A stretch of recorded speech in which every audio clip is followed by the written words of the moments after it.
हरे कृष्ण। जय मां अम्बे। मां जगदम्बा की असीम कृपा, अपार करुणा और दिव्य आशीर्वाद से आप सभी भक्तों का यह पावन दिवस सुख, शांति, समृद्धि और मंगलमय ऊर्जा से परिपूर्ण हो।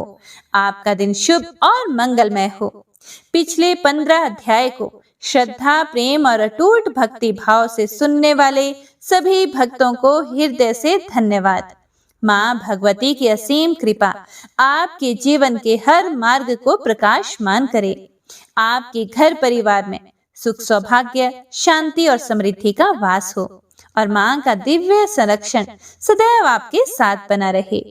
हे प्रिय भक्तों, आज का यह पावन क्षण अत्यंत विशेष और आध्यात्मिक ऊर्जा से भरा हुआ है, क्योंकि आज हम प्रवेश करने जा रहे हैं चैत्र मास की इस दिव्य कथा श्रृंखला में श्रीमद् देवी भागवत पुराण के महात्म्य प्रसंग के 16वें अध्याय में। यह वह पवित्र अध्याय है जो हमें यह दिव्य रहस्य बताता है कि जब भक्त अपने हृदय में मां भगवती के प्रति सच्ची श्रद्धा, पूर्ण समर्पण और अटूट विश्वास रखता है, तब मां केवल उसकी रक्षा ही नहीं करती, बल्कि उसके जीवन के हर अंधकार को अपनी कृपा के प्रकाश से दूर कर देती हैं। मां भगवती केवल शक्ति की देवी नहीं, बल्कि वह करुणा, ज्ञान, प्रेम और संरक्षण की अनंत धारा है। जो भक्त सच्चे मन से मां का स्मरण करता है, मां उसके जीवन की हर बाधा को दूर कर उसे सुख, शांति और दिव्य आनंद का मार्ग दिखाती हैं।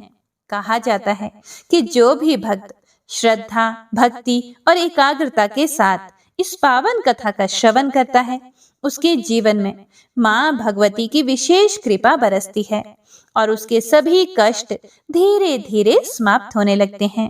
तो आइए भक्तों, अपने मन को सभी चिंताओं से मुक्त करके श्रद्धा और विश्वास के दीप को प्रज्वलित करें।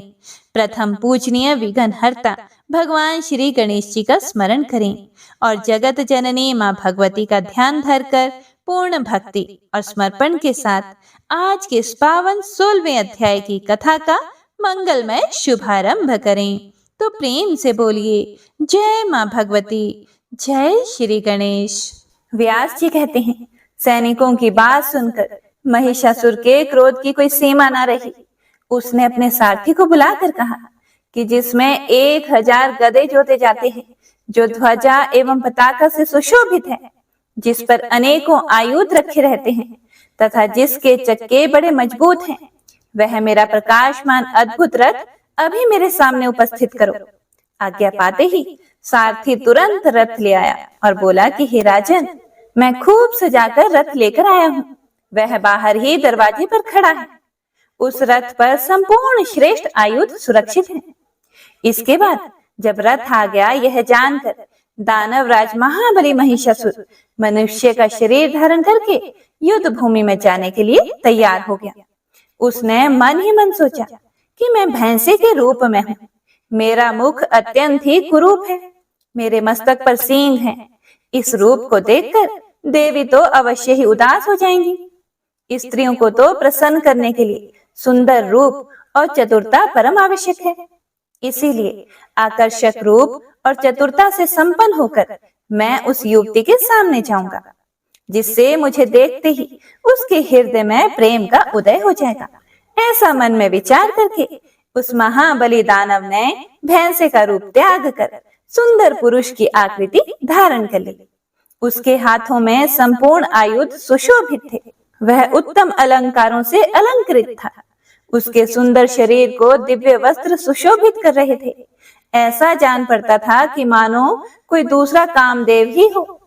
हाथ में धनुष बाण लेकर वह रथ पर बैठ गया। केयूर और हार उसकी छवि बढ़ा रहे थे। अभिमान में चूर होकर सेना साथ लिए हुए वह भगवती जगदम्बा के पास पहुंचा। उस समय उसने ऐसा सुंदर वेश बना रखा था, जिसे देखकर अपने रूप का अभिमान रखने वाली स्त्रियों के मन भी उधर आकर्षित हो जाएं। जब देवी ने देखा कि दैत्यराज महिषासुर पास आ गया है और बहुत से वीर उसके साथ आ रहे हैं, तब उन्होंने शंख ध्वनि आरंभ कर दी। जन समाज में आश्चर्य प्रकट करने वाली उस शंख ध्वनि को सुनकर महिषासुर भगवती के पास आ गया और मानो हंसता हुआ उसने बोला कि हे देवी, यह जगत परिवर्तनशील है। स्त्री अथवा पुरुष जो भी इसमें रहते हैं, सबके मन में सब प्रकार से सुख भोगने की ही इच्छा बनी रहती है। मनुष्यों को संयोग में ही सुख प्राप्त होता है, वियोग में सुख की संभावना नहीं की जा सकती। मैं एक वीर पुरुष हूँ। यदि तुम मेरे साथ संयोग करती हो तो तुम्हें सर्वोत्कृष्ट सुख प्राप्त होगा, बिल्कुल यह निश्चित है। हे प्रिय, मैं अपनी रुचि के अनुसार अनेक प्रकार के रूप धारण कर सकता हूँ। इंद्र प्रभृति सभी देवता युद्ध भूमि में मुझसे हार चुके हैं। इस समय मेरे महल में जितने भी दिव्य रत्न हैं, उन सभी का उपभोग करना तुम्हें सुलभ होगा, अथवा इच्छा अनुसार तुम उसका दान भी कर सकती हो। हे सुंदरी, अब तुम मेरी पटरानी बनने का प्रस्ताव स्वीकार करो। मैं तुम्हारी दास्ता स्वीकार करने के लिए भी तैयार हूँ। तुम्हारी आज्ञा मानकर मैं देवताओं के साथ वैर करना छोड़ दूंगा, इसमें भी कोई संदेह नहीं। तुम्हें जिस प्रकार सुख प्राप्त हो, वही कार्य मेरे लिए शिरोधार्य है। मधुर वचन बोलने वाली प्रिय, तुम्हारे नेत्र तो बड़े ही विशाल हैं। मेरे लिए जैसा आदेश हो वैसा ही संपन्न करने को मैं समुत्सुक हूँ। तुम्हारे रूप ने मेरे मन को मोह लिया है। हे सुंदरी, अब मैं अत्यंत आतुर होकर तुम्हारी शरण में आया हूँ। कामदेव के बाणों ने मुझे बुरी तरह से घायल कर दिया है। मुझ शरणागत की रक्षा करो। शरण में आए हुए की रक्षा करना संपूर्ण धर्मों में उत्तम धर्म माना गया है। काली बोहों से अनुपम शोभा पाने वाली कृशोदरी, मैं तुम्हारा निजी चाकर हूँ। मुझे तुम्हारी चाकरी करना स्वीकार है। जीवन पर्यंत मैं सत्य वचन का पालन करूंगा, कभी भी विचलित नहीं होऊंगा। हे सुंदरी, मैंने अनेक प्रकार के आयुध त्याग दिए हैं। तुम्हारे चरणों में मेरा मस्तक झुका हुआ है। हे विशाल लोचने, मुझ पर दया करो। सुंदरी, जन्म से लेकर आज तक ऐसी दीनता मेरे मन में कभी भी नहीं आई थी। ब्रह्मा आदि अनेकों शक्तिशाली पुरुषों से मुठभेड़ होने पर भी मैं दब ना सका। केवल तुम्हारे ही आगे मैं अधीनता स्वीकार कर रहा हूँ। ब्रह्मा प्रभृति संपूर्ण देवता युद्ध भूमि में मेरे चरित्र से पूर्ण परिचित हैं। आज वही मैं तुम्हारा सेवक बनकर तुम्हारे सामने उपस्थित हूँ। मेरी ओर ताकने की कृपा तो करो। व्यास जी कहते हैं, इस प्रकार महिषासुर अनाप शनाप बक रहा था। अनुपम छवि धारण करने वाली भगवती चंडिका के मुखमंडल पर प्रसन्नता की किरणें चमक उठी। उन्होंने मुस्कुरा कर कहना आरंभ किया। देवी ने कहा, परम पुरुष परमात्मा के अतिरिक्त अन्य कोई भी पुरुष मेरा अभीष्ट नहीं है। हे दैत्य, मैं केवल उन्हीं को चाहती हूँ। अखिल जगत की सृष्टि करना मेरा प्रधान कर्तव्य है। वे परम पुरुष संपूर्ण विश्व के आत्मा हैं। मुझ पर उनकी दृष्टि लगी रहती है, क्योंकि मैं उनकी प्रकृति हूँ। मेरा विग्रह कल्याणमय है। उनका सानिध्य पाने से ही मुझ में सदा प्रस्तुत रहने वाली चेतना आ जाती है, नहीं तो मैं तो जड़ थी। उनके संयोग का यह प्रभाव है कि मैं सचेतन हो गई हूँ। जिस प्रकार लोहा स्वभावतः जड़ होने पर भी चुंबक का संयोग होते ही उसमें चेतना आ जाती है। अरे मूर्ख, तेरी तो बुद्धि ही खोटी हो गई है, इसलिए तू स्त्री संबंधी सुख के लिए इतना लालायित है। अरे पुरुष को बांधने के लिए स्त्री एक सुदृढ़ जंजीर कही जाती है। लोहे से बंधा हुआ छूट भी सकता है, किंतु जो स्त्री रूपी सांकल से बंध जाता है, उसका छूटना तो अत्यंत ही दुष्कर है। अरे मूर्ख, जिसमें मूत्र ही मूत्र भरा है, उसका सेवन करने के लिए क्यों इतना लोलुप हो रहा है? सुखी होना चाहता है तो मन में शांति रख, इसी से सुख प्राप्त कर सकेगा। स्त्री का संग करने में महान कष्ट उठाना पड़ता है। इस बात को जानते हुए भी तू क्यों मूर्खता कर रहा है? देवताओं से वैर छोड़कर स्वतंत्रता पूर्वक संसार में विचरण कर, अथवा तुझे जीने की इच्छा हो तो पाताल का पथिक बन जा, या चाहे तो युद्ध भी कर सकता है। इसमें शक्ति की कमी नहीं है। दानव, तेरा वध करने के लिए ही देवताओं ने इस समय मुझसे यहाँ आने की प्रार्थना की है। तू वाणी द्वारा आज जो मेरा सुहृद बन चुका है, इसके फलस्वरूप मैं तुझसे सच्ची बात बता रही हूँ, क्योंकि तेरा यह व्यवहार मेरी प्रसन्नता का कारण बन गया है। तू जीते जी सुख पूर्वक यहाँ से चला जा। 7 परग चलने पर ही सज्जनों में मैत्री हो जाती है, इसीलिए मैं तुझे जीवन दान कर रही हूँ। हे वीर, यदि तुझे मरना ही अभीष्ट हो तो बड़े आनंद के साथ युद्ध कर। महाबाहो, मेरे हाथों तेरा वध होगा, इसमें किंचित मात्र भी संदेह नहीं है। व्यास जी कहते हैं, भगवती जगदम्बा की यह बात सुनकर काम से मोहित हुए महिषासुर ने मधुर वाणी में फिर से मीठी बातें कहना आरंभ कर दिया। महिषासुर बोला कि हे सुंदरी, तुम पर आघात करने में मुझे डर लगता है, क्योंकि तुम नारी हो। तुम्हारे सभी अंग अत्यंत सुंदर एवं सुकोमल हैं। इन्हें देखकर मनुष्यों का मन मुग्ध हो जाता है। तुम्हारे इस रूप पर विष्णु, शंकर एवं लोकपाल प्रभृति प्राय सभी निछावर हो चुके हैं।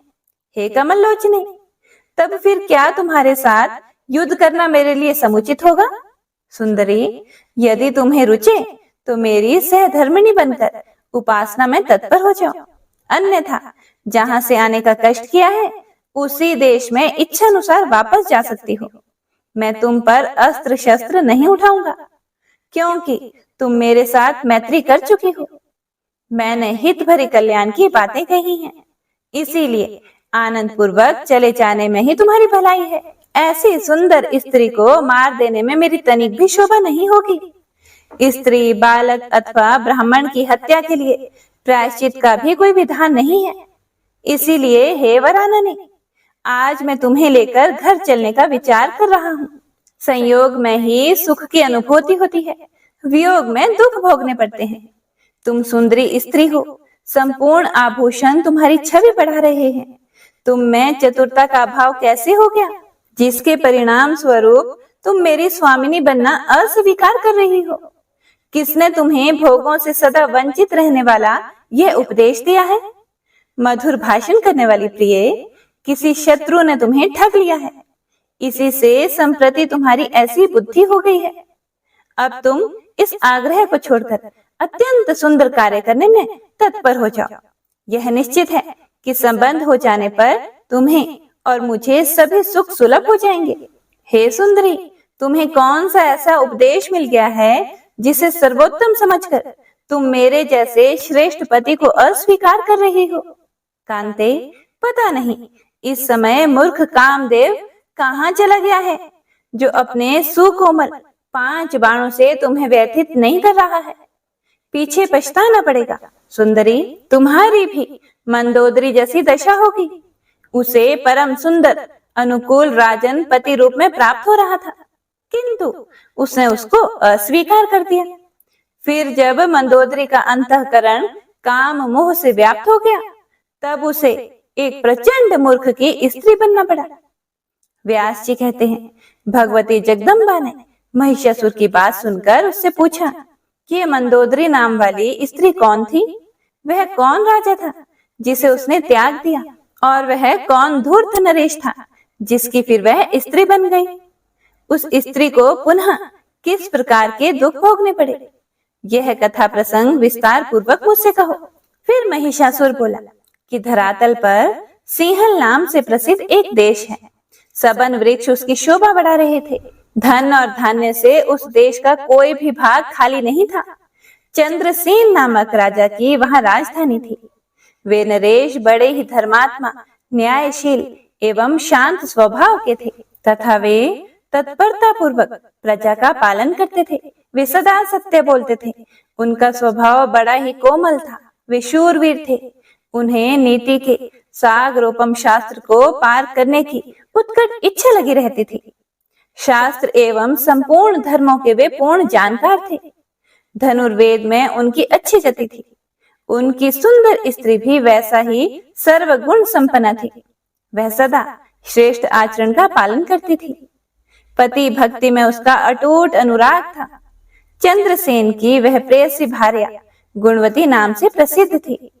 उसमें सभी उत्तम लक्षण विद्यमान थे। उसने प्रथम गर्भ से एक अत्यंत सुंदरी कन्या को उत्पन्न किया। मन को मुग्ध करने वाली उस पुत्री को पाकर पिता बड़े ही संतुष्ट हुए। उनका मन आनंद से विवल हो उठा। उन्होंने नामकरण के अवसर पर उस पुत्री का नाम मंदोदरी रख दिया। चंद्रमा की कला के समान प्रतिदिन वह कन्या बढ़ने लगी। मन को आकर्षित करने वाली वह कन्या जब विवाह के योग्य हो गई, तब पिता चंद्रसेन उसके लिए वर ढूंढने लगे। इस विषय को लेकर उनका मन सदा चिंतित रहता था। उस समय सुंधनबा नाम से प्रसिद्ध एक शूरवीर नरेश मद्र देश में राज्य करते थे। उनका एक सुयोग्य पुत्र था। कंबुग्रीव नाम से जगत में उसकी प्रसिद्धि थी। ब्राह्मणों ने राजा चंद्रसेन से कहा, इस कन्या के लिए अनुरूप वर कंबुग्रीव ही है। उसमें सभी उत्तम लक्षण वर्तमान हैं। उसने संपूर्ण विद्याओं का पर्याप्त अभ्यास किया है। तब राजा चंद्रसेन ने गुणवती नाम वाली अपनी प्रेयसी रानी से पूछा, अपनी इस कन्या के लिए सुयोग्य वर चाहिए। मेरा विचार है कि कंबुग्रीव के साथ इसका विवाह कर दिया जाए। तुम्हारी क्या सम्मति है? स्वामी की बात सुनकर रानी ने आदर पूर्वक अपनी कन्या मंदोदरी से पूछा, तुम्हारे पिता राजकुमार कंबुग्रीव के साथ तुम्हारा विवाह करना चाहते हैं, तुम्हें पसंद है ना? माता का यह वचन सुनकर मंदोदरी ने उससे अपना विचार प्रकट किया कि मैं पति का वरण नहीं करूंगी। विवाह करना मुझे अभीष्ट नहीं है। मैं कुमारी व्रत में अड़िग रहकर अपना जीवन व्यतीत करूंगी। हे माता, स्वतंत्रता पूर्वक विचरण करने की मेरी अभिलाषा है। मेरा प्रतिक्षण तपस्या में व्यतीत होगा। इस संसार रूपी समुद्र में परतंत्र व्यक्ति को अनेकों कष्ट सहने पड़ते हैं। शास्त्र के पारगामी विद्वानों का कथन है कि मोक्ष का साधन स्वतंत्रता ही है। इसीलिए मैं मुक्त हो जाऊंगी। मुझे पति से कोई प्रयोजन नहीं है।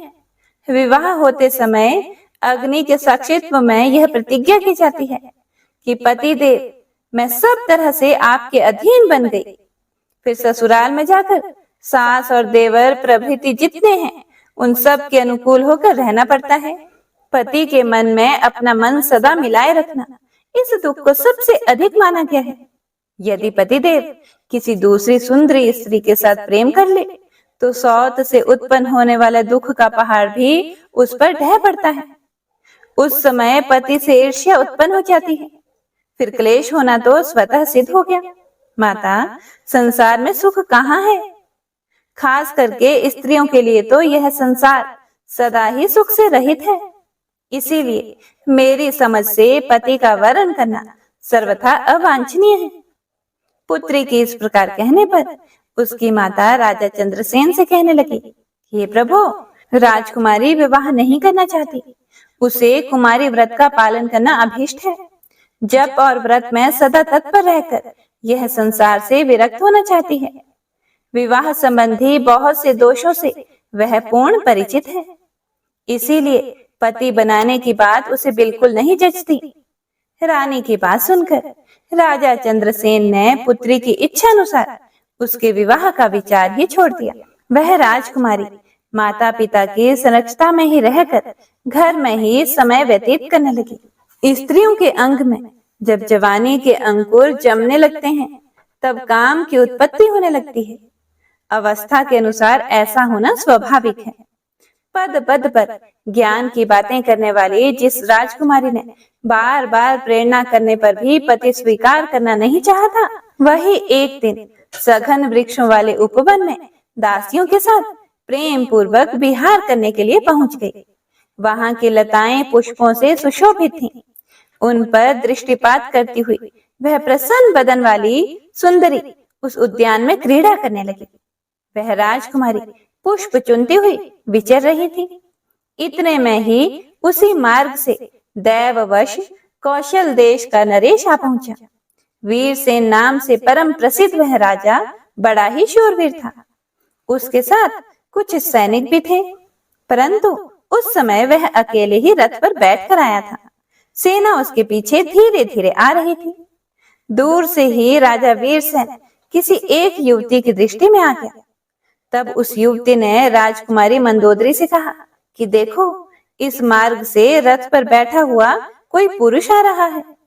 इस रूपवान पुरुष की भुजाएं बड़ी ही विशाल हैं। मेरा ऐसा विश्वास है कि भाग्यवश यहाँ किसी राजा का ही शुभागमन हुआ है। इस प्रकार वह युवती बात कर रही थी। इतने में ही कौशल नरेश वीर से निकट आ गए। राजकुमारी मंदोदरी को देखकर उसके आश्चर्य की सीमा न रही। तुरंत वह रथ से नीचे उतर आया और दासी से बोला कि बड़ी बड़ी आंखों वाली यह बालिका कौन है और यह किसकी पुत्री है? मुझे जल्दी से बताने की कृपा करो। यों पूछने पर दासी का मुख मुस्कान से भर गया। उसने कौशल नरेश वीरसेन से कहा कि सुंदर नेत्रों से शोभा पाने वाले वीर, पहले आप बतलाने की कृपा करें। मैं आपसे पूछ रही हूँ कि आप कौन हैं, कैसे यहाँ पधारे तथा किस कार्य से इस समय आने का कष्ट उठाया है। दासी के ऐसा पूछने पर राजा वीरसेन ने उससे अपना परिचय देना शुरू किया। इस भूमंडल पर एक परम अद्भुत कौशल नाम का देश है। हे प्रिय, मैं उस देश का रक्षक हूँ। मेरा नाम वीरसेन है। मेरे पास चतुरंगिनी सेना है जो इच्छा अनुसार मेरे पीछे आ रही है। मार्ग भूल जाने से मैं यहाँ आ गया। मुझे उस देश का राजा समझो। सरेंद्री ने कहा कि राजन, महाराज चंद्रसेन की यह राजकुमारी है। इसका नाम मंदोदरी है। यह कुमारी क्रीड़ा करने के विचार से इस उपवन में आई थी। दासी की बात सुनकर राजा वीरसेन ने उससे पुनः कहा, सरेंद्री, तुम बड़ी विदुषी हो। तुम मेरी बात राजकुमारी को समझा दो। मेरा कथन है, सुलोचने, मेरा जन्म ककुत्स वंश में हुआ है। मैं वहां का राजा हूँ। हे कामिनी, तुम गांधर्व विधि से मुझे अपना पति बनाने की कृपा करो। मेरे घर अन्य कोई भी भार्या नहीं है। युवावस्था से संपन्न सुंदर रूप वाली मैं तुम राजकुमारी को चाहता हूँ। तुम कुलीन घर की कन्या हो ही। तुम्हारे पिता मेरे साथ विधि पूर्वक तुम्हारा विवाह भी कर सकते हैं। मैं तुम्हारा अनुकूल पति होऊंगा, इसमें कोई भी संदेह नहीं है। महिषासुर कहता है। राजा वीरसेन के यह वचन सुनकर सरेंद्री राजकुमारी मंदोदरी से यह संदेश कहने के लिए तत्पर हो गई। उसने हंसकर मीठे शब्दों में कहा, हे प्रिय मंदोदरी, सूर्य वंश के कुल दीपक ये राजा यहाँ पधारे हैं। ये बड़े ही सुंदर और शक्ति संपन्न हैं। इनकी अवस्था भी लगभग तुम्हारी जैसी ही है। सम्यक प्रकार से तुम्हारे प्रति इनका प्रेम हो गया है। विशाल नेत्रों वाली राजकुमारी, तुम विवाह के योग्य तो हो ही, परंतु तुम्हारे मन में विराग छाया हुआ है। इस बात को जानकर तुम्हारे पिता भी सर्वथा दुखी रहते हैं। राजा ने लंबी सांस लेकर इस विषय में हमसे कहा है कि दासियों, तुम लोग सदा सेवा में संलग्न रहती रहो। मेरी इस राजकुमारी को समझाओ, किंतु तुम्हारी हठ धर्मी के कारण हम कुछ कह नहीं सकती। फिर भी हम यह बता देना चाहती हैं कि स्त्रियों के लिए पति की सेवा ही परम धर्म है। यह मनु का कथन है। पति की सेवा में संलग्न रहने वाली नारी स्वर्ग प्राप्त कर सकती है। इसीलिए विशालाक्षी, तुम विधि पूर्वक विवाह कर लो। राजकुमारी मंदोदरी ने कहा, मुझे पति बनाना बिल्कुल भी अभीष्ट नहीं है। मैं अद्भुत तपस्या करूंगी। तुम इस कौशल नरेश को मना कर दो। यह निर्लज क्यों मुझ पर आंख गड़ा रहा है? सरेंद्री ने कहा, देवी, इस काम देव पर विजय पाना महान कठिन है। साथ ही काल की गति को भी टालना असंभव है। इसीलिए सुंदरी, तुम्हें मेरे उचित वचन का पालन अवश्य करना चाहिए, अन्यथा यह निश्चित है कि तुम कभी न कभी दुख के गर्त में गिर जाओगी। सरेंद्री की बात सुनकर राजकुमारी ने उससे कहा, परिचारिके, दैववश जो होने वाला है वह होगा ही। उसकी मुझे कोई चिंता नहीं है, परंतु मेरा यह सब तरह से निश्चित विचार है कि मैं विवाह नहीं करूंगी। महिषासुर बोला कि राजकुमारी मंदोदरी का निश्चित विचार जानकर सरेंद्री ने जाकर कौशल नरेश वीरसेन से कहा कि हे राजन, आप इच्छानुसार यहाँ से पधारने की कृपा करें। आप जैसे सुयोग्य पति को भी यह राजकुमारी वरण करना नहीं चाहती। दासी की बात सुनकर राजा वीर सेन के मुख पर उदासी छा गई। अपनी सेना के सहित वे अपने कौशल देश के लिए प्रस्थित हो गए। राजकुमारी के प्रति अब उनके मन में वह मोह भी नहीं रहा था। देवी को महिषासुर ने इसके बाद जो भी वृतांत सुनाया उसका वर्णन आप अगले अध्याय में सुनेंगे। जय माता दी। हे प्रिय भक्तों, तो आज की महत्तम कथा यहीं पर समाप्त होती है। इससे आगे का वृतांत आप सभी भक्तजन अगले अध्याय में जरूर सुनिएगा। हे प्रिय भक्तों, आइए सुनते हैं बृहस्पतिवार व्रत की विधि और व्रत कथा। इस दिन बृहस्पतेश्वर महादेव जी की पूजा होती है। दिन में एक समय ही भोजन करें, पीले वस्त्र धारण करें, भोजन भी चने की दाल का ही होना चाहिए, नमक नहीं खाना चाहिए। पीले रंग का फूल, चने की दाल, पीले कपड़े तथा पीले चंदन से पूजा करनी चाहिए। पूजन के बाद कथा सुननी चाहिए। इस व्रत के करने से बृहस्पति देव जी अति प्रसन्न होते हैं तथा धन और विद्या का लाभ होता है। स्त्रियों के लिए यह व्रत अति आवश्यक है। इस व्रत में केले का पूजन होता है। तो आइए मन में गौरी पुत्र गणेश, अपने कुलिष्ट देवी देवताओं और बृहस्पति देव का ध्यान करते हुए कथा का रसपान करते हैं। तो एक बार जयकारा लगाते हुए प्रेम से बोलिए, गौरी पुत्र गणेश की जय, बृहस्पति देव की जय। पौराणिक कथा के अनुसार प्राचीन समय की बात है। भारतवर्ष में एक प्रतापी और दानी राजा राज्य करता था। वह नित्य गरीबों और ब्राह्मणों की सेवा करता था, लेकिन यह बात उसकी रानी को अच्छी नहीं लगती थी। वह ना ही गरीबों को दान देती और ना ही भगवान का पूजन ही करती थी, और राजा को भी दान देने से मना किया करती थी। एक दिन राजा शिकार खेलने के लिए वन को गए हुए थे, तो रानी महल में अकेली थी। उसी समय बृहस्पति देव जी साधु वेश में राजा के महल में भिक्षा मांगने के लिए गए और भिक्षा मांगी। रानी ने भिक्षा देने से इनकार कर दिया और कहा कि हे साधु महाराज, मैं तो दान पुण्य से तंग आ गई हूँ। मेरा पति सारा धन लुटाते रहते हैं। मेरी इच्छा है कि हमारा धन नष्ट हो जाए, फिर ना रहेगा बांस और ना ही बजेगी बांसुरी। साधु ने कहा कि हे देवी, तुम तो बड़ी ही विचित्र हो। धन संतान तो सभी चाहते हैं, पुत्र और लक्ष्मी तो पापी के घर भी होनी चाहिए। यदि तुम्हारे पास अधिक धन है तो भूखों को भोजन दो, प्यासों के लिए प्याऊ बनवाओ, मुसाफिरों के लिए धर्मशालाएं खुलवाओ। जो निर्धन अपनी कुंवारी कन्याओं का विवाह नहीं कर सकते, उनका विवाह करवा दो। ऐसे और कई काम हैं जिनके करने से तुम्हारा यश लोक परलोक में फैलेगा। परंतु रानी पर उपदेश का कोई भी प्रभाव नहीं पड़ा। वह बोली कि हे महाराज, आप मुझे कुछ ना समझाएं। मैं ऐसा धन नहीं चाहती जो हर जगह बांटती फिरूं। साधु ने उत्तर दिया, यदि तुम्हारी ऐसी इच्छा है तो तथास्तु। तुम ऐसा करना कि बृहस्पतिवार को घर लीप कर पीली मिट्टी से अपना सिर धोकर स्नान करना, भट्टी चढ़ाकर कपड़े धोना। ऐसा करने से आपका सारा धन नष्ट हो जाएगा। इतना कहकर वह साधु महाराज वहां से आलोप हो गए। साधु के अनुसार कई बातों को पूरा करते हुए रानी को केवल 3 बृहस्पतिवार ही बीते थे कि उसकी समस्त धन संपत्ति नष्ट हो गई। भोजन के लिए राजा का परिवार तरसने लगा। तब एक दिन राजा ने रानी से बोला कि हे रानी, तुम यहीं रहो, मैं दूसरे देश को जाता हूँ, क्योंकि यहाँ पर सभी लोग मुझे जानते हैं, इसीलिए मैं कोई छोटा कार्य भी नहीं कर सकता। ऐसा कहकर राजा परदेश को चले गए। वहां पर वह जंगल से लकड़ी काट कर लाते और शहर में बेचते। इस तरह वह अपना जीवन व्यतीत करने लगे। इधर राजा के परदेश जाते ही रानी और दासी दुखी रहने लगे। एक बार जब रानी और दासी को 7 दिन तक बिना भोजन के रहना पड़ा, तो रानी ने अपनी दासी से कहा कि हे दासी, पास के ही नगर में मेरी बहन रहती है, वह बहुत ही धनवान है। तुम उसके पास जाओ और कुछ लेकर आओ, ताकि थोड़ा सा गुजर बसर हो सके।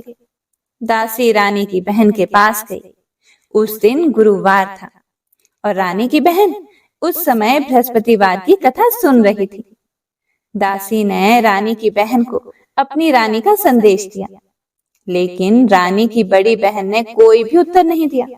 जब दासी को रानी की बहन से कोई भी उत्तर नहीं मिला तो वह बहुत ही दुखी हुई और उसे बहुत गुस्सा भी आया।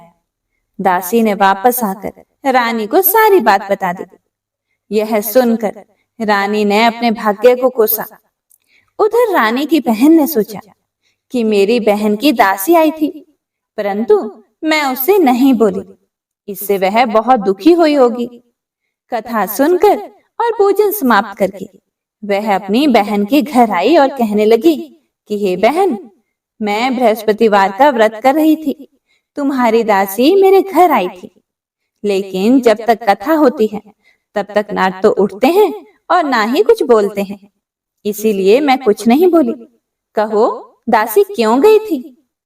फिर रानी बोली, हे बहन, तुमसे क्या छुपाऊं, हमारे घर में खाने तक को अनाज नहीं है। ऐसा कहते कहते रानी की आंखें भर आई। उसने दासी समेत पिछले 7 दिनों से भूखे रहने तक की बात अपनी बहन को विस्तार पूर्वक सुना दी। रानी की बहन बोली, हे बहन देखो, भगवान बृहस्पति देव सबकी मनोकामना को पूर्ण करते हैं। शायद तुम्हारे घर में भी अनाज रखा हो, देखो तो। पहले तो रानी को विश्वास ही नहीं हुआ, पर बहन के आग्रह करने पर उसने अपनी दासी को अंदर भेजा तो उसे सच में अनाज से भरा हुआ एक घड़ा मिल गया। यह देखकर दासी को बड़ी ही हैरानी हुई। दासी रानी से कहने लगी कि हे रानी, जब हमको भोजन नहीं मिलता तो हम व्रत ही तो रखते हैं, इसीलिए क्यों ना इनसे व्रत की कथा और विधि पूछ ली जाए ताकि हम भी व्रत कर सके। तब रानी ने अपनी बहन से बृहस्पतिवार व्रत के बारे में पूछा। उसकी बहन ने बताया, बृहस्पतिवार के व्रत में चने की दाल और मुनक्का से विष्णु भगवान का केले की जड़ में पूजन करें तथा दीपक जलाएं, व्रत कथा सुने और पीला भोजन ही करें, इससे बृहस्पति देव प्रसन्न होते हैं। व्रत और पूजा विधि बताकर रानी की बहन अपने घर को लौट गई। 7 दिन के बाद जब गुरुवार आया तो रानी और दासी ने व्रत रखा। घुड़साल में जाकर चना और गुड़ लेकर आई, फिर उससे केले की जड़ तथा विष्णु भगवान का पूजन किया, कथा की और आरती की। अब पीला भोजन कहाँ से आए, इस बात को लेकर दोनों बड़ी दुखी हुई, क्योंकि उन्होंने व्रत रखा था, इसीलिए बृहस्पति देव उनसे प्रसन्न थे। इसीलिए वे एक साधारण व्यक्ति का रूप धारण करके 2 थालों में सुंदर पीला भोजन दासी को देकर चले गए। भोजन पाकर दासी बड़ी ही खुश हुई और फिर रानी के साथ मिलकर भोजन ग्रहण किया। उसके बाद वे सभी गुरुवार को व्रत और पूजन करने लगे। बृहस्पति भगवान की कृपा से उनके पास फिर से धन संपत्ति आ गई। हे प्रिय भक्तों, लेकिन रानी फिर से पहले की तरह आलस्य करने लगी। यह देखकर फिर दासी रानी से बोली कि देखो रानी, तुम पहले भी इस प्रकार आलस्य करती थी, तुम्हें धन रखने में कष्ट होता था, इस कारण सभी धन नष्ट हो गया था, और अब जब भगवान बृहस्पति देव की कृपा से धन मिला है तो तुम्हें फिर से आलस्य होता है। रानी को समझाते हुए दासी कहती है कि बड़ी मुसीबतों के बाद हमने यह धन पाया है, इसीलिए हमें दान पुण्य करते रहना चाहिए। अब तुम भूखे मनुष्यों को भोजन कराओ, प्याऊ लगवाओ, ब्राह्मणों को दान दो, कुआं, तालाब, बावड़ी और बाग बगीचे आदि का निर्माण करवाओ, मंदिर, पाठशाला और धर्मशाला बनवाकर दान दो, निर्धनों की कुंवारी कन्याओं का विवाह करवाओ, साथ ही यज्ञ आदि कर्म करो, अपने धन को शुभ कार्यों में खर्च करो, जिससे कि तुम्हारे कुल का यश बढ़े और स्वर्ग प्राप्त हो और पितृ भी प्रसन्न हो। दासी की यह बात सुनकर रानी शुभ कर्म करने लगी, उसका यश फैलने लगा। एक दिन रानी और दासी आपस में विचार करने लगी कि ना जाने राजा किस दशा में होंगे, उनकी कोई खोज खबर भी नहीं है। उन्होंने श्रद्धा पूर्वक बृहस्पति भगवान से प्रार्थना की कि राजा जहां कहीं भी हों, शीघ्र ही वापस आ जाएं। उधर राजा प्रदेश में बड़ा ही दुखी रहने लगा। वह प्रतिदिन जंगल से लकड़ियां काट कर लाता और उसे शहर में बेचकर अपने दुखी जीवन को बड़ी ही कठिनता से व्यतीत कर रहा था। एक दिन दुखी होकर अपनी पुरानी बातों को याद करके वह राजा रोने लगा और उदास हो गया। उसी समय राजा के पास बृहस्पति देव साधु के वेश में आए और बोले कि हे राजन, तुम इस सुनसान जंगल में किस चिंता में बैठे हो, मुझे बतलाओ। यह सुनकर राजा की आंखों में आंसू आ गए। राजा ने हाथ जोड़कर साधु को प्रणाम किया और संपूर्ण कहानी अपनी सुना दी। महात्मा तो दयालु होते हैं। उन्होंने राजा से कहा कि हे राजन, तुम्हारी पत्नी ने बृहस्पतिवार के दिन बृहस्पति भगवान का निरादर किया था, जिसके कारण रुष्ट होकर उन्होंने तुम्हारी यह दशा कर दी है। अब तुम चिंता मत करो, मेरे कहने पर चलो तो तुम्हारे सभी कष्ट दूर हो जाएंगे और भगवान पहले से भी अधिक संपत्ति देंगे। देखो, अब तुम्हारी पत्नी ने बृहस्पतिवार का व्रत शुरू कर दिया है। अब तुम भी बृहस्पतिवार का व्रत शुरू करके चने की दाल और गुड़ जल के लोटे में डालकर केले का पूजन करो, फिर कथा कहो या सुनो। भगवान तुम्हारी सभी मनोकामनाओं को पूर्ण करेंगे। हे प्रिय भक्तों, साधु के ऐसे वचन सुनकर राजा बोले कि हे प्रभु, मुझे लकड़ी बेचकर इतना पैसा नहीं मिलता जिससे भोजन के उपरांत भी कुछ बचा सकूं। रात को मैंने अपनी रानी को बहुत ही व्याकुल देखा है। मेरे पास कोई साधन भी नहीं है जिससे मैं उसकी खबर मंगा सकूं। फिर मैं कौन सी कहानी कहूं, यह भी मुझे मालूम नहीं। साधु ने कहा, हे राजन, मन में बृहस्पति भगवान के पूजन व्रत का निश्चय करो। वे स्वयं ही तुम्हारे लिए कोई ना कोई राह जरूर बना देंगे। बृहस्पतिवार के दिन तुम रोजाना की तरह लकड़ियां लेकर शहर को जाओ। तुमको रोज से दुगुना धन प्राप्त होगा, जिससे तुम भली भांति भोजन कर लोगे तथा बृहस्पति देव की पूजा का सामान भी आ जाएगा। और तुमने जो बृहस्पतिवार की कहानी के बारे में मुझसे पूछा है, वह इस प्रकार है, ध्यान पूर्वक सुनो। साधु महाराज उसे कहानी सुनाते हुए बोले, प्राचीन काल में एक ब्राह्मण रहता था। वह बहुत ही गरीब था। उसके कोई संतान भी नहीं थी। उसकी पत्नी बड़ी ही मलिनता के साथ रहती थी। वह ना तो स्नान करती और ना ही किसी देवता का पूजन किया करती थी। इससे ब्राह्मण देवता बड़े ही दुखी रहते थे। बेचारे बहुत कुछ कहते थे, किंतु उसका कुछ भी परिणाम नहीं निकलता था। भगवान की कृपा से ब्राह्मण की पत्नी की कन्या रूपी रतन पैदा हुआ। कन्या बड़ी होने पर प्रातः स्नान करके विष्णु भगवान का जप व बृहस्पतिवार का व्रत करने लगी। अपने पूजन पाठ को समाप्त करके विद्यालय जाती तो अपनी मुट्ठी में जौ भर के ले जाती और पाठशाला के रास्ते में डालती जाती। तब ये जौ स्वर्ण के हो जाते। लौटते समय उनको बीन कर घर ले आती थी। एक दिन वह बालिका सूप में उस सोने के जौ को फटक कर साफ कर रही थी कि उसकी माता ने उसे देख लिया और कहा कि हे बेटी, सोने के जौ के लिए सोने का सूप भी तो होना चाहिए। दूसरे ही दिन बृहस्पतिवार था। इस कन्या ने व्रत रखा और बृहस्पति देव से प्रार्थना करके कहा कि मैंने आपकी पूजा सच्चे मन से की हो तो मेरे लिए सोने का सूप दे दो। बृहस्पति देव ने उसकी प्रार्थना स्वीकार कर ली। रोजाना की तरह वह कन्या जौ फैलाती हुई जाती तथा वापस लौटती पर जौ बीन कर लाती। तो बृहस्पति देव की कृपा से सोने का सूप मिल गया। उसे वह घर ले आई और उसमें जौ साफ करने लगी, परंतु उसकी माँ का तो वही ढंग रहा। एक दिन की बात है, वह कन्या सोने के सूप में जौ साफ कर रही थी। उसी समय उस शहर का राजपुत्र वहां से होकर जा रहा था। इस कन्या के रूप और कार्य को देखकर वह उस पर मोहित हो गया तथा अपने घर आकर भोजन तथा जल त्याग कर उदास होकर सो गया। जब राजा को इस बात का पता लगा तो अपने प्रधानमंत्री के साथ उसके पास गए और बोले कि हे बेटा, तुम्हें किस बात का कष्ट है? किसी ने अपमान किया है अथवा और कोई कारण हो तो वह भी कहो, मैं वही कार्य करूंगा जिससे तुम्हें खुशी मिले। अपने पिता की ये सभी बातें सुनकर वह बोला कि मुझे आपकी कृपा से किसी भी बात का दुख नहीं है, किसी ने मेरा अपमान भी नहीं किया है, लेकिन मैं उस लड़की से विवाह करना चाहता हूँ जो सोने के सूप में जौ साफ कर रही थी।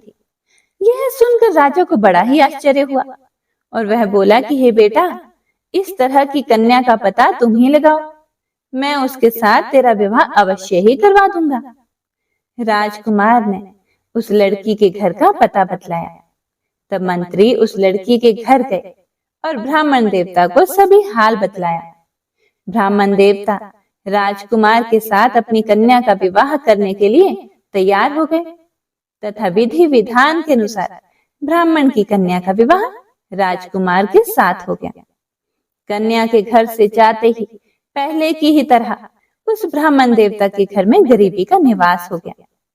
अब भोजन के लिए भी अन्न बड़ी मुश्किल से मिलता था। एक दिन दुखी होकर ब्राह्मण देवता अपनी पुत्री के पास गए। बेटी ने पिता की दुखी अवस्था को देखा और अपनी माँ का हालचाल पूछा। तब ब्राह्मण देवता ने सभी हाल बता दिया। कन्या ने बहुत सा धन देकर अपने पिता को विदा कर दिया। इस तरह ब्राह्मण का कुछ समय सुखपूर्वक बीत गया। कुछ दिनों के बाद फिर से वही हाल हो गया। ब्राह्मण फिर अपनी कन्या के यहाँ गया और सारा हाल कह सुनाया। तो लड़की बोली कि हे पिताजी, आप माता जी को यहाँ लेकर आओ, मैं उन्हें वह विधि बता दूंगी जिससे गरीबी दूर हो जाती है। वह ब्राह्मण देवता अपनी स्त्री को साथ लेकर पहुंचे तो अपनी माँ को समझाने लगी कि हे माँ, तुम प्रातः काल प्रथम स्नान आदि करके विष्णु भगवान का पूजन किया करो तो सब दरिद्रता दूर हो जाएगी। परंतु उसकी माँ ने एक भी बात नहीं मानी और प्रातः काल उठकर अपनी पुत्री के बच्चों की जूठन को खा लिया। इससे उसकी बेटी को भी बहुत गुस्सा आया और एक रात को कोठरी से सभी सामान निकाल दिया और अपनी माँ को उसमें बंद करवा दिया। सुबह होते ही उसने अपनी माँ को वहां से निकाल दिया तथा स्नान आदि करवा के पाठ करवाया तो उसकी माँ की बुद्धि ठीक हो गई और फिर प्रत्येक बृहस्पतिवार को वह व्रत रखने लगी। इस व्रत के प्रभाव से उसके माँ बाप बहुत ही धनवान और पुत्रवान हो गए। बृहस्पति जी के प्रभाव से इस लोक के सुख भोगकर स्वर्ग को प्राप्त हुए। कथा कहकर साधु बने बृहस्पति देव वहां से अंतर ध्यान हो गए। धीरे धीरे समय व्यतीत होने पर फिर वही बृहस्पतिवार का दिन आया। राजा जंगल से लकड़ी काटकर किसी शहर में बेचने गया। उसे उस दिन और दिन से अधिक पैसा मिला। राजा ने चना गुड़ आदि लाकर गुरुवार का व्रत किया। उस दिन से उसके सभी दुख दूर हो गए। परंतु जब दोबारा गुरुवार का दिन आया तो बृहस्पतिवार का व्रत करना वह भूल गया। इस कारण बृहस्पति भगवान नाराज हो गए। उस दिन उस नगर के राजा ने विशाल यज्ञ का आयोजन किया हुआ था तथा शहर में यह घोषणा करा रखी थी कि कोई भी मनुष्य अपने घर में भोजन ना बनाए, न आग जलाए, सभी जनता मेरे यहाँ भोजन करने आए। इस आज्ञा को जो ना मानेगा उसे फांसी की सजा दी जाएगी। इस तरह की घोषणा संपूर्ण नगर में करवा दी गई। राजा की आज्ञा अनुसार शहर के सभी लोग भोजन करने गए, लेकिन राजा कुछ देर से पहुंचा, इसीलिए राजा उसको अपने साथ घर लेकर गए और ले जाकर भोजन करा रहे थे तो रानी की दृष्टि उस खूंटी पर पड़ी जिस पर उसका हार लटका हुआ था। वह वहां पर दिखाई नहीं दिया। रानी ने निश्चय कर लिया कि मेरा हार इस मनुष्य ने ही चुराया है। उसी समय सिपाहियों को बुलाकर उसको कारागार में डलवा दिया गया। जब लकड़हारा जेल में पड़ गया और बहुत दुखी होकर विचार करने लगा कि ना जाने कौन से पूर्व जन्म के कर्म से मुझे यह दुख प्राप्त हुआ है, और उसी साधु को याद करने लगा जो कि उसे जंगल में मिला था। उसी समय तत्काल बृहस्पति देव साधु के रूप में प्रकट हो गए और उसकी दशा को देखकर कहने लगे कि अरे मूर्ख, तूने बृहस्पति देव की कथा नहीं की, इस कारण तुझे दुख प्राप्त हुआ है। अब चिंता मत कर, बृहस्पतिवार के दिन जेल के दरवाजे पर 4 पैसे तुझे पड़े हुए मिलेंगे। उनसे तुम बृहस्पति देव की पूजा करना और तेरे सभी कष्ट दूर हो जाएंगे। बृहस्पतिवार के दिन उसे जेल के दरवाजे पर 4 पैसे मिले। लकड़हारे ने कथा कही। उसी रात को बृहस्पति देव ने उस नगर के राजा को स्वप्न में कहा कि हे राजन, तुमने जिस आदमी को जेल में बंद कर दिया है वह बिल्कुल निर्दोष है। वह एक राजा है, उसे छोड़ देना। रानी का हार उसी खूंटी पर लटका है। अगर तू ऐसा नहीं करेगा तो मैं तेरे राज्य को नष्ट कर दूंगा। इस तरह रात के स्वप्न को देखकर राजा प्रातः काल उठा और खूंटी पर हार देखकर लकड़हारे को बुलाकर क्षमा मांगी तथा लकड़हारे को योग्य सुंदर वस्त्र आभूषण देकर विदा कर दिया। बृहस्पति देव की आज्ञा अनुसार लकड़हारा अपने नगर को चल दिया। राजा जब अपने नगर के पास ही पहुंचा तो उसे बड़ा ही आश्चर्य हुआ। नगर में पहले से भी ज्यादा अधिक बाग, तालाब, कुएं तथा बहुत सी धर्मशाला, मंदिर आदि बनवाए गए थे। राजा ने पूछा कि यह किसका बाग और धर्मशाला है। तब नगर के सभी लोग कहने लगे कि यह सब रानी और दासी के हैं। तो राजा को यह सुनकर बड़ा ही आश्चर्य हुआ और गुस्सा भी आया कि रानी के पास इतना पैसा कहां से आ गया। जब रानी ने यह खबर सुनी कि राजा आ रहे हैं तो उन्होंने दासी से कहा कि दासी, देख, राजा हमको कितनी बुरी हालत में छोड़ के गए थे। हमारी ऐसी हालत देखकर वह लौट ना जाए, इसीलिए तुम दरवाजे पर खड़ी हो जाओ। आज्ञा अनुसार दासी दरवाजे पर खड़ी हो गई। जब राजा आए तो वह राजा को अपने साथ लेकर आई। तब राजा ने क्रोध करके अपनी रानी से पूछा कि यह धन तुम्हें कैसे प्राप्त हुआ। तब उन्होंने कहा, हमें यह सब कुछ, सारा धन बृहस्पति देव के इस व्रत के प्रभाव से प्राप्त हुआ है।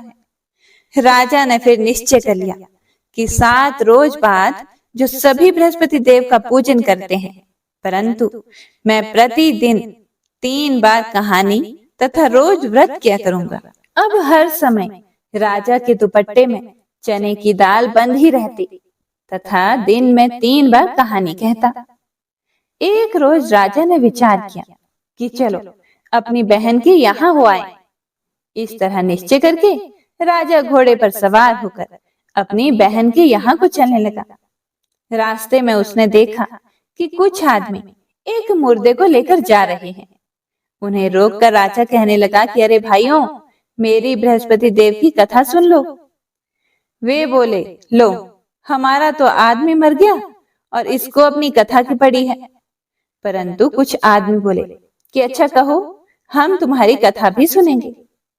राजा ने दाल निकाली और जब कथा आधी हुई तो मुर्दा हिलने लगा और जब कथा समाप्त हो गई तो राम राम करके मनुष्य उठकर खड़ा हो गया। आगे रास्ते में उसे एक किसान खेत में हल चलाता हुआ मिला। राजा ने उसे देखा और उसे बोला कि अरे भैया, तुम मेरी बृहस्पतिवार की कथा सुन लो। किसान बोला कि जब तक मैं तुम्हारी कथा सुनूंगा तब तक 4 हरिया जोत लूंगा। जा अपनी कथा किसी और को सुना। इस तरह राजा आगे चलने लगा। राजा के हटते ही बैल पछाड़ खाकर गिर गए तथा किसान के पेट में बड़ी जोर का दर्द होने लगा। उस समय उसकी माँ रोटी लेकर आई। उसने जब यह देखा तो अपने पुत्र से सब हाल पूछा और बेटे ने सभी हाल कह सुनाया। तो बुढ़िया दौड़ी दौड़ी उस घुड़सवार के पास गई और उससे बोली कि मैं तेरी कथा सुनूंगी, तू अपनी कथा मेरे खेत पर चलकर ही कहना। राजा ने बुढ़िया के खेत पर जाकर कथा कही, जिसके सुनते ही वह बैल उठ खड़ा हुआ तथा किसान के पेट का दर्द भी बंद हो गया। राजा अपनी बहन के घर पहुंचा। बहन ने भाई की खूब मेहमानी की। दूसरे ही दिन प्रातःकाल राजा जगा तो वह देखने लगा कि सब लोग भोजन कर रहे हैं। राजा ने अपनी बहन से कहा, ऐसा कोई मनुष्य है जिसने भोजन नहीं किया हो? मेरी बृहस्पतिवार की कथा सुन लो। बहन बोली, हे भैया, यह देश ऐसा ही है। पहले यहाँ लोग भोजन करते हैं, उसके बाद में अन्य काम करते हैं। अगर कोई पड़ोस में हो तो देख आती हूँ। वह ऐसा कहकर देखने चली गई, परंतु उसे कोई भी ऐसा व्यक्ति नहीं मिला जिसने भोजन ना किया हो। इसीलिए वह एक कुम्हार के घर में गई, जिसका लड़का बीमार था। उसे मालूम हुआ कि उनके यहाँ 3 रोज से किसी ने भी भोजन नहीं किया है। रानी ने अपने भाई की कथा सुनने के लिए कुम्हार से कहा और वह तैयार भी हो गया। राजा ने जाकर बृहस्पतिवार की कथा कही, जिसको सुनकर उसका लड़का ठीक हो गया। अब तो राजा की प्रशंसा होने लगी। एक रोज राजा ने अपनी बहन से कहा कि हे बहन, हम अपने घर को जाएंगे, तुम भी तैयार हो जाओ। राजा की बहन ने अपनी सास से कहा। फिर सास ने कहा कि हाँ चली जा, परंतु अपने लड़कों को मत लेकर जाना, क्योंकि तेरे भाई के कोई भी औलाद नहीं है। बहन ने अपने भैया से कहा कि हे भैया, मैं तो चलूंगी, पर कोई बालक नहीं चलेगा। राजा बोला, जब कोई बालक नहीं चलेगा तब तुम भी क्या करोगी? बड़े दुखी मन से राजा अपने नगर को वापस लौट आया। राजा ने अपनी रानी से कहा कि हम निर्वंशी हैं, हमारा मुंह देखने का धर्म नहीं है और कुछ भोजन आदि नहीं किया। रानी बोली कि हे प्रभु, बृहस्पति देव ने हमें सब कुछ दिया है, वही हमें औलाद भी देंगे। उसी रात को बृहस्पति देव ने राजा से स्वप्न में कहा कि हे राजा, उठो, सभी सोच त्याग दो, तेरी रानी गर्भ से है। यह सुनकर राजा बहुत खुश हुआ। 9वें महीने में उसकी पत्नी के गर्भ से एक सुंदर पुत्र पैदा हुआ।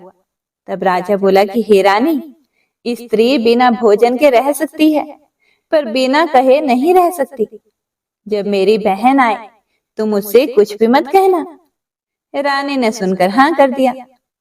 जब राजा की बहन ने यह शुभ समाचार सुना तो वह भी बहुत खुश हुई तथा बधाई लेकर अपने भाई के यहाँ आई। तब रानी ने कहा कि जब तुम्हारे भाई ने आने को कहा था तब तो तुम नहीं आई, अब कैसे आ गई? राजा की बहन बोली, भाभी, मैं इस प्रकार ना कहती तो तुम्हें औलाद कैसे मिलती? बृहस्पति देव ऐसे ही हैं, जैसी जिसके मन में कामनाएं हैं सभी को वे पूर्ण करते हैं।